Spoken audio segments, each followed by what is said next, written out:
नमस्कार, मैं अनिश कुमार स्वागत करता हूं आपके अपने यूट्यूब चैनल स्टडी पॉइंट 11 में।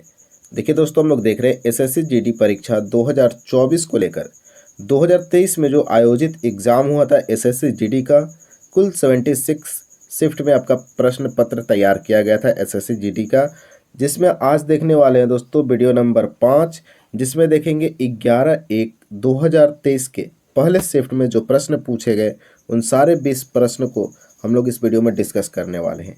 देखिए, देखने को तो 20 प्रश्न होते हैं, लेकिन हम लोग जब डिस्कशन करते हैं तो आप लोग 3 से इसमें मल्टीप्लाई कर दीजिए, तो लगभग 60 प्रश्न हम लोग इस वीडियो में करने वाले हैं। और ये सारे के सारे प्रश्न आपके एग्ज़ाम के लिए, आपके एसएससी जीडी एग्ज़ाम के लिए मोस्ट इम्पोर्टेंट रहने वाला है, क्योंकि previous year question most important होता है। आप किसी भी एग्ज़ाम को उठाकर देखिए, उसका प्रीवियस ईयर क्वेश्चन बहुत ही इम्पोर्टेंट होता है, उसको करके ही जाना है आपको एग्ज़ाम सेंटर में। तो इन वीडियो को आप लोग लगातार देखते रहिए दोस्तों। इससे पहले 4 वीडियो हम लोग कर चुके हैं, यानी 4 शिफ्ट का प्रश्न देख चुके हैं। आप लोग जाकर चैनल पर आसानी से देख सकते हैं, ठीक है। टेलीग्राम चैनल से ज़रूर जुड़िएगा। अगर आप नए हैं चैनल पे तो चैनल को सब्सक्राइब कर लीजिए और वीडियो को फटाफट अपने दोस्तों के बीच पहुंचा दीजिए, क्योंकि सबको इस वीडियो का इंतज़ार है। चलिए देखते हैं पहला प्रश्न क्या पूछा गया है। पहला सवाल है कि 2003 में सबसे कम आयु में पद्म विभूषण प्राप्त करने वाले भारतीय नर्तक या नर्तकी का नाम निम्न में से क्या था। सवाल पूछा गया है ना कि 2003 में जो पद्म विभूषण पुरस्कार दिया गया, सबसे कम उम्र के भारतीय नर्तक या नर्तकी को दिया गया था, और उनका नाम है सोनल मानसिंह। देखिए दोस्तों, सोनल मानसिंह से सवाल लगातार एसएससी पूछ रहा है, आप लोग को ध्यान में रखना है, ठीक है। अभी हम लोग और भी वीडियोस देखेंगे, पेपर्स देखेंगे, उसमें आपको दिखेगा सोनल मानसिंह का जलवा। यहाँ से प्रश्न लगातार पूछा जाएगा, क्योंकि एमटीएस का जब मैं प्रीवियस ईयर क्वेश्चन 2023 का करा रहा था तो उसमें सोनल मानसिंह से लगातार सवाल पूछे गए थे, ठीक है। तो आप लोग भी हो जाइएगा तैयार, ठीक। सोनल मानसिंह को लेकर थोड़ा पढ़ लीजिएगा। 2003 में देखिए सबसे कम आयु में इनको पद्म विभूषण पुरस्कार दिया गया। सोनल मानसिंह किस नृत्य से जुड़े हैं, तो याद रखिएगा दोस्तों, ओडिसी नृत्य हो जाएगा। याद रखिएगा, मोस्ट इम्पोर्टेंट है ओडिसी नृत्य, सोनल मानसिंह जुड़े हुए हैं, ठीक है। अगला है उदय शंकर। इनसे बस आप याद रखिएगा कि एक कोरियोग्राफर हैं और प्लस में नर्तक भी हैं, याद रखिएगा, ठीक है। केलुचरण महापात्रा, मोस्ट इम्पोर्टेंट केलुचरण महापात्रा, इनसे भी लगातार सवाल पूछा जा रहा है एसएससी के द्वारा। याद रखिएगा, ये भी ओडिसी नृत्य से संबंधित है। केलुचरण महापात्रा, याद रखिएगा, ओडिसी नृत्य से संबंधित है। पंडित बिरजू महाराज, इनके बारे में तो आप लोग अच्छे से जानते हैं। पंडित बिरजू महाराज जो हैं कथक नृत्य से जुड़े हुए व्यक्ति हैं, काफ़ी इनका नाम है कथक नृत्य में, याद रखिएगा। अच्छा, कथक नृत्य किस राज्य में है, तो उत्तर प्रदेश हो जाएगा, याद रखिएगा। कथक कली आ जाएगा, वो कहाँ का हो जाएगा, तो बताइएगा, केरल। ये सारे फैक्ट आपको याद रखना है, और यही सब घुमा फिरा कर आपसे सवाल पूछा जाता है एग्जाम में। आइए देखा जाए अगले प्रश्न को। अगला प्रश्न आपके सामने है कि फीफा विश्व कप जो 2022 में आयोजन हुआ था, इसकी मेज़बानी किसने की। तो देखिए, फीफा विश्व कप 2022 का आयोजन हुआ था कतर में, याद रखिएगा। किस देश ने जीता, कौन देश हारा फाइनल में, इसके बारे में आपको पता होना चाहिए। तो अर्जेंटीना और फ्रांस के बीच फाइनल मुकाबला हुआ था, जिसमें अर्जेंटीना ने जीत हासिल की। लियोनल मेसी जो कि अर्जेंटीना के प्लेयर हैं, इनको मिला था गोल्डन बॉल मिला था, गोल्डन बॉल अवार्ड मिला था, कि उनको लियोनल मेसी को मिला था। एम्बापे जो कि फ्रांस के प्लेयर हैं, हैट्रिक गोल लगाया था, इनको मिला था गोल्डन बूट पुरस्कार मिला था, याद रखिएगा, ठीक है। तो गोल्डन बॉल पूछता है तो लियोनल मेसी को मिला, गोल्डन बूट अगर पूछता है तो वह मिला एम्बापे को, जो कि फ्रांस के प्लेयर हैं, याद रखिएगा। आयोजन हुआ था कतर में, जीता था अर्जेंटीना। आइए देखते हैं अब अगले सवाल को। इस प्रकार से दोस्तों हम लोग डिस्कस करेंगे, जिससे आपको एग्जाम में बहुत ज़्यादा मदद मिलने वाली है, ठीक है। देखिए, प्रश्न पूछा गया है कैल्शियम कार्बोनेट का रासायनिक सूत्र क्या होता है। कैल्शियम कार्बोनेट का रासायनिक सूत्र क्या होता है, तो केमिस्ट्री के फॉर्मूला आपको याद रखने हैं, क्योंकि यहाँ से सवाल अक्सर एसएससी पेपर में डालता है, ठीक। मैं प्रीवियस ईयर क्वेश्चन कराता हूँ तो मुझे अच्छे से पता है कहाँ से प्रश्न बन रहे हैं एसएससी के। तो देखिए, तैयार रहिएगा इस सब प्रश्न के लिए, और इसके लिए आपको केमिकल्स फार्मूला आपको याद रखना होगा, ठीक है। देखिए कैल्शियम कार्बोनेट का रासायनिक सूत्र अगर देखा जाए तो CaCO3 हो जाएगा कैल्शियम कार्बोनेट का फार्मूला। अब ये जो ऑप्शंस में है इनको भी तो देखना होगा, चलिए देखते हैं। SO4 किसका होता है फार्मूला, तो आप फटाफट बता दीजिएगा। कैल्शियम सल्फेट का फार्मूला होता है CaSO4, याद रखिएगा। CaO किसका फार्मूला होता है, तो बताइएगा कैल्शियम ऑक्साइड का, ठीक है। कैल्शियम ऑक्साइड का फार्मूला होता है CaO। जरा आप लोग गूगल करके बताइएगा तो कमेंट बॉक्स में CaCO2 किसका फार्मूला होता है। थोड़ा गूगल आप लोग इस्तेमाल कीजिए, क्योंकि गूगल आप लोग बहुत चलाते हैं, हमेशा सर्च करते रहते हैं कुछ ना कुछ। थोड़ा सा ये सर्च कीजिएगा CaCO2 किसका फार्मूला है, केमिकल फार्मूला है, आप लोग कमेंट बॉक्स में बताइएगा, क्योंकि आप लोग को भी वर्क देना ज़रूरी है। अगला सवाल है आपके सामने। सवाल पूछा गया है कि एक संकरी पट्टी में स्थित क्षोभमंडल में अत्यधिक ऊंचाई यानी 12,000 मीटर से अधिक वाली पश्चिमी हवाएं होती हैं। इनकी गति गर्मी में 110 किलोमीटर प्रति घंटा तथा सर्दी में 184 किलोमीटर प्रति घंटा होती है। यानी गर्मी में तो 110 ही होती है, लेकिन जब सर्दी का मौसम होता है तो 184 किलोमीटर प्रति घंटा हो जाती है। उसका नाम बताना है, तो आप लोग याद रखिएगा, इसको बोलते हैं जेट धाराएं, जो कि 1200 मीटर से अधिक ऊंचाई पे स्थित है। याद रखिएगा क्षोभमंडल में। याद रखिएगा, प्रश्न इंपॉर्टेंट है, जेट धाराएं। आपके ज्योग्राफी से यह सवाल पूछा गया है, तो इम्पोर्टेंट, इसको कॉपी में अगर आप लोग नोट करते हैं तो जरूर इसको नोट कीजिएगा, ठीक है। इसका नाम क्या है, जेट धाराएं, याद रखिएगा, ठीक है। अगले सवाल को देखा जाए। सवाल है आपके सामने, निम्नलिखित में से किस शास्त्रीय नृत्य रूप की शुरुआत 16वीं शताब्दी में वैष्णव संत महापुरुष शंकर देव द्वारा की गई थी। बताना है कि शंकर देव के द्वारा निम्नलिखित शास्त्रीय नृत्य में किसकी शुरुआत 16वीं शताब्दी में वैष्णव संत के द्वारा किया गया था, तो यह है सत्रिया। और सत्रिया के बारे में मैं बार बार बताता हूँ किस राज्य से संबंधित है, याद रखिएगा। बताइए सत्रिया किस राज्य का है, तो महाराष्ट्र का है। कहाँ का है, महाराष्ट्र का है सत्रिया नृत्य। मणिपुरी मणिपुर का है। कुचिपुड़ी आंध्र प्रदेश का है। और ओडिसी जो नृत्य है यह कहाँ का है, ओडिशा का है, याद रखिएगा, ठीक है। आइए देखते हैं अगले सवाल को। विरासत का अधिकार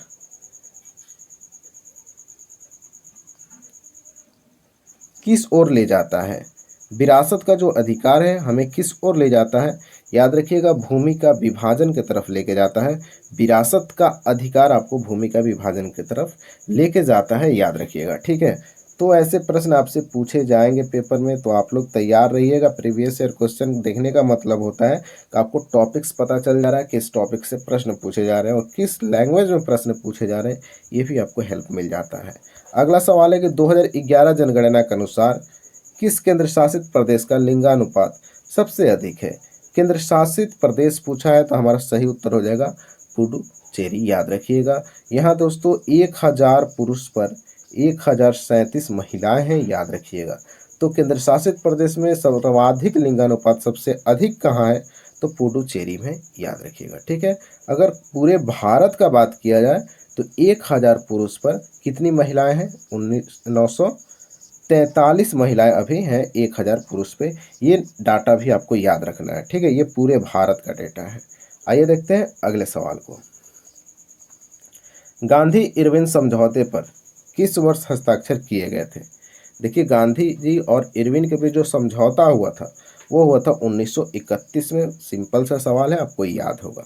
इसी समझौता को, गांधी इरविन समझौता को दिल्ली समझौता के नाम से भी जाना जाता है, याद रखिएगा। कभी आपसे अगर दिल्ली समझौता पूछ दे, समझिएगा गांधी इरविन समझौते के बारे में पूछा गया आपसे सवाल, ठीक है। कब हुआ था, 1931 में हुआ था, याद रखिएगा, ठीक है। अगला सवाल देखा जाए। नवंबर 2022 तक की स्थिति के अनुसार भारत में केंद्रीय शिक्षा मंत्री कौन है। यानी नवंबर 2022 तक का पूछा है, तो धर्मेंद्र प्रधान हो जाएंगे, आपके सही आंसर हो जाएंगे। चलिए थोड़ा सा डिस्कस करते हैं हम लोग। आपको मनसुख मंडाविया ऑप्शन में दिख रहा है, ये है आपके स्वास्थ्य और परिवार कल्याण मंत्रालय के मंत्री हैं। कौन है, मनसुख मंडाविया जो है आपके स्वास्थ्य और परिवार कल्याण मंत्रालय के मंत्री हैं, याद रखिएगा। किरण रिजिजू का अगर बात किया जाए ये हो जाएंगे आपके कानून मंत्री हो जाएंगे किरण रिजिजू। अनुराग ठाकुर सूचना एवं प्रसारण मंत्री होंगे, याद रखिएगा, सूचना एवं प्रसारण मंत्री हो जाएंगे अनुराग ठाकुर। तो इस प्रकार से दोस्तों हम लोग हर एक प्रश्न को देखना चाहेंगे कि किस प्रकार से हम लोग डिस्कशन कर सकते हैं। जहाँ इम्पोर्टेंट है डिस्कशन का वहाँ हम लोग पक्का डिस्कशन करेंगे दोस्तों, क्योंकि यह नौकरी इस बार आपको लेके रहना है, एक सीट आपके लिए कन्फर्म करना है। सवाल है कि देश के राष्ट्रपति को उनके पद से हटाने को के रूप में जाना जाता है। अगर देश का राष्ट्रपति को हटाना है तो उस हटाने की प्रक्रिया को किस नाम से जाना जाता है, तो बताइएगा। महाभियोग। कौन सा प्रक्रिया से राष्ट्रपति को हटाया जा सकता है? महाभियोग। उस पर लगा के आप राष्ट्रपति को हटा सकते हैं, याद रखिएगा, ठीक है। किस आर्टिकल में है? तो आर्टिकल 61 यानी अनुच्छेद 61 में यह बताया गया है महाभियोग के बारे में कि आप राष्ट्रपति के ऊपर महाभियोग लगाकर इनको हटाया जा सकता है पद से, याद रखिएगा, ठीक है। किस आर्टिकल में? आर्टिकल 61, याद रखिएगा, परीक्षा में बार बार पूछा जाता है। अगला सवाल अब आपके सामने आ गया। स्वतंत्रता के बाद भारत ने अपनी पहली पंचवर्षीय योजना कब शुरू की थी? तो 1951 में भारत की पहली पंचवर्षीय योजना शुरू हुई थी और इस योजना का नाम क्या रखा गया था? हेराल्ड डूमर मॉडल, याद रखिएगा, ठीक है। हेराल्ड डोमर मॉडल इसका नाम रखा गया था दोस्तों। 1951 में भारत की पहली पंचवर्षीय योजना को लॉन्च किया गया था, याद रखिएगा। अगला सवाल देखा जाए। निम्नलिखित यूनानी शासकों में से किसने मेगास्थनीज को चंद्रगुप्त मौर्य के दरबार में भेजा था? जो मेगास्थनीज था इसको चंद्रगुप्त मौर्य के दरबार में कौन यूनानी शासक भेजा था? याद रखिएगा, सेल्यूकस निकेटर के द्वारा मेगास्थनीज को भेजा गया था चंद्रगुप्त मौर्य के दरबार में रहने के लिए, याद रखिएगा, इंपॉर्टेंट प्रश्न है। अगला सवाल है, एक बजट दस्तावेज जो किसी विशेष वित्तीय वर्ष के लिए सरकार की राजस्व प्राप्तियों और राजस्व आय से संबंधित होता है उसे क्या कहते हैं? तो दोस्तों इसको बोलते हैं राजस्व बजट बोलते हैं, याद रखिएगा। एक ऐसा बजट दस्तावेज जो किसी विशेष वित्तीय वर्ष के लिए सरकार की राजस्व प्राप्ति और सरकारी जो व्यय होता है उससे संबंधित होता है तो वह है राजस्व बजट, याद रखिएगा, ठीक है। अगला सवाल देखा जाए, थोड़ा सा इसको बड़ा करते हैं जिससे आपको आसानी से दिखेगा। अक्टूबर 2022 में मेघालय राज्यपाल के रूप में किसने शपथ लिया? यानी मेघालय के राज्यपाल कौन है आपसे पूछा गया तो आप बताइए। बीडी मिश्रा है मेघालय के राज्यपाल, याद रखिएगा। मुख्यमंत्री और गवर्नर, राज्यपाल से सवाल आपसे पूछा ही जाएगा, 100% आपसे सवाल इस टॉपिक से पूछा जाएगा। तो आपके लिए फटाफट मैं वीडियो लेकर आ जाऊंगा जैसे एग्ज़ाम डेट आपका आ जाएगा और जैसे ही आपका फॉर्म भरना शुरू हो जाएगा हम इस वीडियो को आपके सामने लॉन्च कर देंगे, जिसको आप देख के याद कर लीजिएगा आसानी से, ठीक है। तो बीडी मिश्रा हो जाएंगे मेघालय के राज्यपाल, याद रखिएगा। आइए देखते हैं अगले सवाल को। मोहन बागान एथलेटिक्स क्लब किस शहर में स्थित है? तो बताइए। कोलकाता में है मोहन बागान। आप जाइएगा कोलकाता में ना, वेस्ट बंगाल में जाइएगा तो सबसे ज़्यादा देखिएगा तो फुटबॉल ही बच्चे लोग खेलते हैं, क्योंकि वहाँ फुटबॉल सबसे प्रिय है बंगाल में। तो याद रखिएगा मोहन बागान एथलेटिक क्लब कहाँ है? तो कलकत्ता में है, जो कि एक फुटबॉल से संबंधित मोहन बागान एथलेटिक क्लब है, याद रखिएगा, ठीक है। कहाँ है? तो कलकत्ता में, याद रखना है, ठीक है। अगला सवाल देखा जाए। किस विटामिन को थायमीन के नाम से भी जाना जाता है? अब विटामिन के नाम होते हैं आपको पता ही है, इसके लिए मैं एक सेपरेट वीडियो बना दूंगा। बहुत छोटा सा वीडियो होगा, ट्रिक से होगा, जिससे आप याद कर लीजिएगा आसानी से। तो इसके बारे में हम लोग बात करेंगे उस वीडियो में डिटेल्स में। देखिए, किस विटामिन को थायमीन के नाम से जाना जाता है? तो विटामिन B1 जो है इसका नाम है थायमीन। B3 जो आपको दिख रहा है इसका नाम है नियासिन। B2 का नाम क्या है? तो राइबोफ्लेविन नाम है इसका। B2 का क्या नाम है? राइबोफ्लेविन। और B12 का क्या नाम है? तो कोबालमिन, याद रखिएगा, कोबालमिन, ठीक है, याद रखिएगा, B12 का नाम है। अगला सवाल देखा जाए। भारतीय संविधान में अंतिम अनुच्छेद को संख्या दी गई है मई 2022 तक प्राप्त जानकारी के अनुसार। देखिए, भारत का भी 395 नंबर अनुच्छेद को अंतिम संख्या दिया गया है, ठीक है। 395 नंबर का जो अनुच्छेद है भारतीय संविधान का अंतिम अनुच्छेद इसको माना गया है अभी तक 2022 तक, याद रखिएगा 395 नंबर का, ठीक है। आइए देखते हैं अगले सवाल को। चीनी उद्योग के लिए प्राथमिक कच्चा माल क्या होता है? देखिए, चीनी बनाना है तो सबसे कच्चा माल की अगर बात किया जाए तो गन्ना की जरूरत पड़ता है, क्योंकि चीनी किससे बनता है? गन्ना से बनता है। तो हमारा सही आंसर होगा गन्ना, ऑप्शन नंबर 3 में दिख रहा है आपको, ठीक है। याद रखिएगा, क्योंकि सेव से तो बनता नहीं है, स्वीटनर से भी नहीं बनता है और शकरकंद से भी चीनी नहीं बनता है, गन्ना से चीनी बनता है। एकदम आसान सा सवाल है, बच्चों वाला सवाल है, ध्यान रखिएगा। अगला सवाल अब आपके सामने आ गया। भारत सरकार ने राष्ट्रीय मधुमक्खी पालन एवं शहद मिशन नाम की एक नई केंद्रीय क्षेत्र योजना को मंजूरी दी है, जो किस क्रांति से जुड़ी है? देखिए दोस्तों, यह जुड़ी है मिष्ठान क्रांति से, जिसमें राष्ट्रीय मधुमक्खी पालन एवं शहद मिशन की एक योजना केंद्रीय सरकार द्वारा एक क्षेत्र दिया गया, तो इसका नाम रखा गया मिष्ठान क्रांति से जुड़ा हुआ है, याद रखिएगा। और इस योजना का नाम क्या है बच्चों?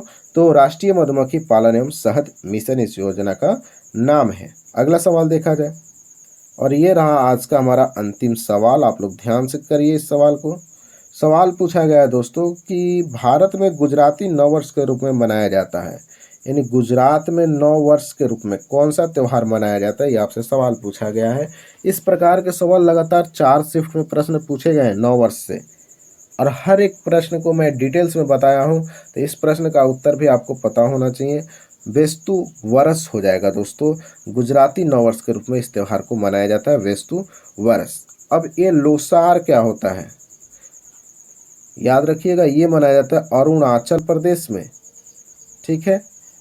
लोसांग कहाँ मनाया जाता है? तो सिक्किम में मनाया जाता है। और विशु कहाँ मनाया जाता है? मोस्ट इंपोर्टेंट प्रश्न, विशु केरल में मनाया जाता है, क्योंकि यह प्रश्न बार बार पेपर में आपको देखने को मिलने वाला है। विशु कहाँ मनाया जाता है? केरल में मनाया जाता है। तो आपको यह वीडियो कैसा लगा जरा फटाफट कमेंट बॉक्स में बताइएगा, और आपको किस प्रकार की वीडियो चाहिए ये सब अपनी बातें शेयर कमेंट बॉक्स में कर दीजिएगा, ठीक है। और जो मैं प्रश्न पूछता हूँ वीडियो के दौरान, उसका कोशिश कीजिए कि आप लोग आंसर कमेंट बॉक्स में दिया कीजिए। वीडियो अच्छा लगा है तो वीडियो को एक बार लाइक ज़रूर कर दीजिएगा, और वीडियो को शेयर कर दीजिएगा अपने दोस्तों के बीच, ठीक। इतना बस आपको करना है, बाकी सब हम करते रहेंगे, ठीक। मिलते हैं दोस्तों नए प्रश्नों के साथ नए वीडियो में, तब तक के लिए जय हिंद, जय भारत।